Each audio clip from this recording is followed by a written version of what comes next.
नमस्कार, आपका स्वागत है आज की खबरों में। मैं नेहा द्विवेदी आपके साथ। दोस्तों, आज की कहानी किसी फिल्म की स्क्रिप्ट जैसी लगती है, लेकिन ये सच्ची घटना है झांसी शहर की। असली बंटी और बबली की कहानी। ये कहानी शुरू होती है एक विधि की छात्रा से, यानी कि लॉ की छात्रा से। जी हाँ, जिसने कानून की पढ़ाई भी की है, लेकिन कानून को ही चकमा देने में लगी हुई है। झांसी के बेसाती बाजार में एक दिन दो लोग पहुंचते हैं, एक लड़का और एक लड़की। लड़की का नाम स्वाति झा, जो भोपाल में रहकर लॉ की पढ़ाई करती है।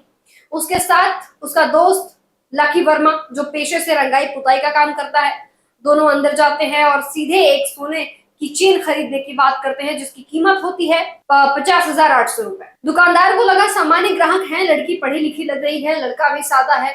उन्होंने चेन दिखाई, पसंद आ गई और लड़के ने कहा कि इसे दे दीजिए, ऑनलाइन पेमेंट कर देते हैं हम। दुकानदार ने अपना यूपीआई नंबर दे दिया, जैसे सभी लोग देते हैं, और कुछ ही सेकंड में उनके मोबाइल पर एक पेमेंट सक्सेसफुल का स्क्रीनशॉट दिखाई दिया। दुकानदार को भरोसा हुआ और उसने सोने की चेन थमा दी।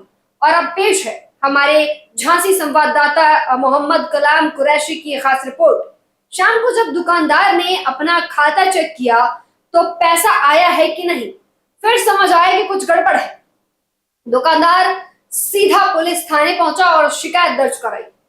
पुलिस ने तुरंत जांच शुरू की और सीसीटीवी फुटेज को खंगाला, और जब बाइक के नंबर को ट्रेस किया तो पता चला, थोड़ी ही देर में दोनों पकड़े गए। पकड़े जाने पर जब पुलिस ने पूछताछ की तो खुलासा हुआ कि स्वाति झा भोपाल में लॉ की स्टूडेंट है और पहले भी कई धोखाधड़ी के केसेस में फंस चुकी है। दो जने आए, उसमें एक लड़का था और एक लड़की। लड़के की उम्र करीब करीब 25 साल होगी और लड़की की करीब 17-18।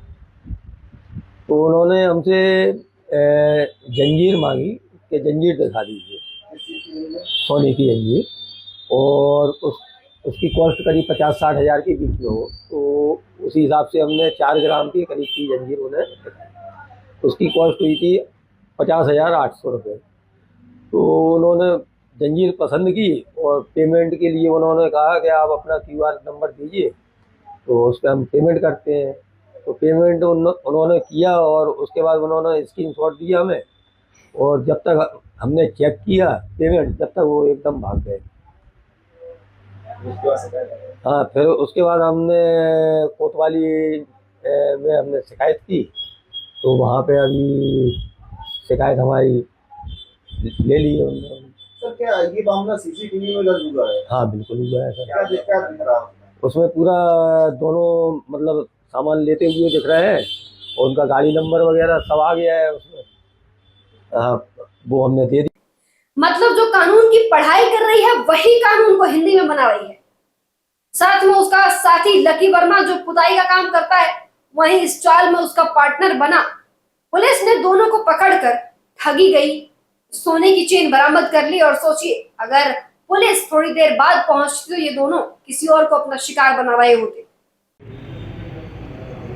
दिनांक 1 नवंबर 2025 को थाना कोतवाली क्षेत्र के अंतर्गत एक ज्वेलरी शॉप से एक महिला और एक पुरुष द्वारा गलत पेमेंट दिखाकर आभूषण लिए गए थे, जिसके संबंध में तत्काल सुसंगत धाराओं में अभियोग पंजीकृत किया गया था।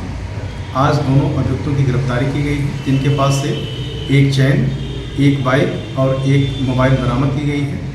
आज दोनों अभियुक्तों को गिरफ्तार करके जेल भेजा गया है। इस प्रकरण में अन्य विधिक कार्रवाई की जा रही है। अब जरा सोचिए दोस्तों, कानून की पढ़ाई करने वाली लड़की जब खुद ठगी पर उतर आई है कुछ चंद पैसों के लिए, वो आने वाले भविष्य में क्या करेगी, समाज को किस तरफ ले जा रही है। आज के दौर में फर्जी पेमेंट स्क्रीनशॉट दिखाकर ठगी एक आम तरीका बन गया है। लोग भरोसे से ऑनलाइन पेमेंट मान लेते हैं और ठग उस भरोसे को ही हथियार बना लेते हैं। इसलिए अगर आप दुकानदार हैं तो अगली बार किसी के पेमेंट का सिर्फ स्क्रीनशॉट देखकर भरोसा मत कीजिएगा।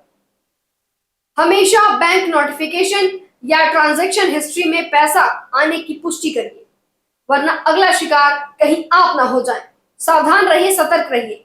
ये थी झांसी से हमारे रिपोर्टर मोहम्मद कलाम कुरैशी की रिपोर्ट, और चौंकाने वाली खास बातें भी।